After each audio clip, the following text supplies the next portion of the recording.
Assalamualaikum warahmatullahi wabarakatuh. Perkenalkan, kami dari kelompok 1 akan mempresentasikan hasil diskusi kelompok kami.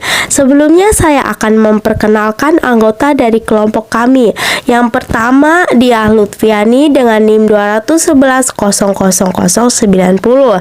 Yang kedua, Rima Nurfaizah dengan NIM 2110093. Di sini kami akan menjelaskan tentang pendekatan formal. Pendekatan pembelajaran. Apa sih yang dimaksud dengan pendekatan pembelajaran? Pendekatan pembelajaran adalah cara untuk mengembangkan sistem yang memfasilitasi proses pembelajaran dan mengajar siswa dengan maksud untuk membantu mereka mencapai tujuan mereka.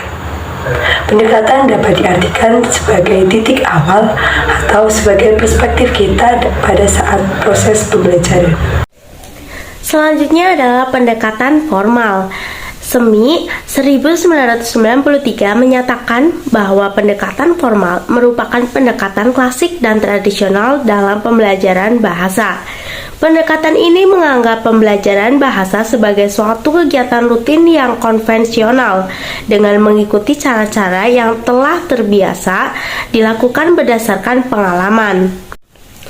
Oleh karena itu, pembelajaran tidak mempunyai latar belakang teoritis. Prosedur pembelajarannya pun hanya berdasarkan atas pengalaman pengajar dan apa yang dianggap baik oleh umum. Pembelajaran dimulai dengan rumusan teoritis, kemudian diaplikasikan dengan contoh serta dengan jalan penjabarannya.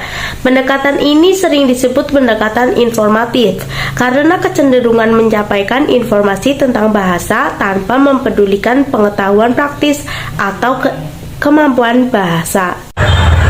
Lalu, metode yang digunakan pada pendekatan formal. Pada pendekatan formal terdapat dua metode yang digunakan, yaitu yang pertama ada metode terjemahan tata bahasa, yang kedua ada metode membaca. Yang pertama yaitu metode terjemahan tata bahasa. Metode terjemahan tata bahasa mengutamakan pemberian pola-pola tata bahasa dengan menerjemahkan contoh-contoh pemakaiannya. Metode ini berkecenderungan menghasilkan lulusan yang tahu tentang bahasa, tetapi tidak berkemampuan untuk menggunakan dalam berkomunikasi. Kemudian yang kedua yaitu metode membaca. Metode ini menggunakan teks sebagai sarana belajar bahasa sehingga bisa menimbulkan bosan. Metode ini mungkin lebih mudah, tapi akhirnya dapat mengurangi motivasi serta kosakata yang diajarkan dalam jumlah banyak tanpa menghiraukan kemampuan mengingat dan menggunakannya. Yang kedua, implementasi pendekatan formal.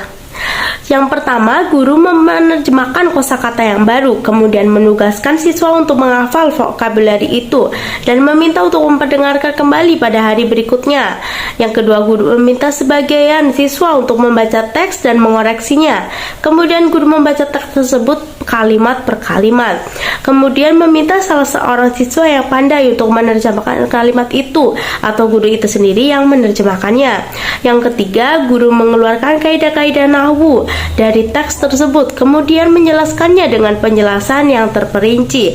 Begitu juga terkadang bisa meminta siswa untuk menyusun kalimat yang sesuai dengan kaidah tersebut. Kemudian siswa memulai untuk menjawab latihan-latihan soal. Yang keempat, guru memberi tugas kepada siswa untuk menghafalkan tata bahasa di luar kepala dan memperdengarkannya pada kesempatan atau jam pelajaran yang akan datang. Terkadang siswa menerjemahkan teks dengan terjemahan bebas. Selanjutnya adalah kelebihan dan kekurangan. Kelebihan pendekatan formal. Yang pertama, metode ini memandang bahasa dengan pandangan yang universal. Dengan metode yang integral, metode ini mementingkan pada semua kemampuan menyimak, menuturkan, membaca, dan menulis. Yang kedua, menjadikan siswa lebih partisipatif dan potensial atau aktif di dalam ruang belajar. Metode ini menghilangkan dua fenomena rasa malu dan takut. Yang ketiga, variasi teknik dan latihan-latihannya menghilangkan rasa kebosan atau jenuh yang ada pada siswa. Yang keempat, sesungguhnya pada metode ini, metode pertama sekali memperhatikan bahasa yang hidup dan nyata dalam kehidupan sehari-hari, kemudian berpindah kepada bahasa-bahasa kebudayaannya. Kekurangan pendekatan formal. Dari satu segi metode ini banyak pengulangan yang terkadang mengakibatkan kejenuhan, dan dari segi yang lain meniru persis dengan apa yang ditiru, seperti burung beo. Yang kedua lebih memusatkan pada segi lisan daripada yang lainnya. Yang ketiga, terkadang metode ini tidak cocok digunakan oleh yang sudah berusia tua. Metode ini hanya sesuai dengan anak-anak saja. Sekian dari kami. Apabila ada kesalahan kami mohon maaf. Wassalamualaikum warahmatullahi wabarakatuh.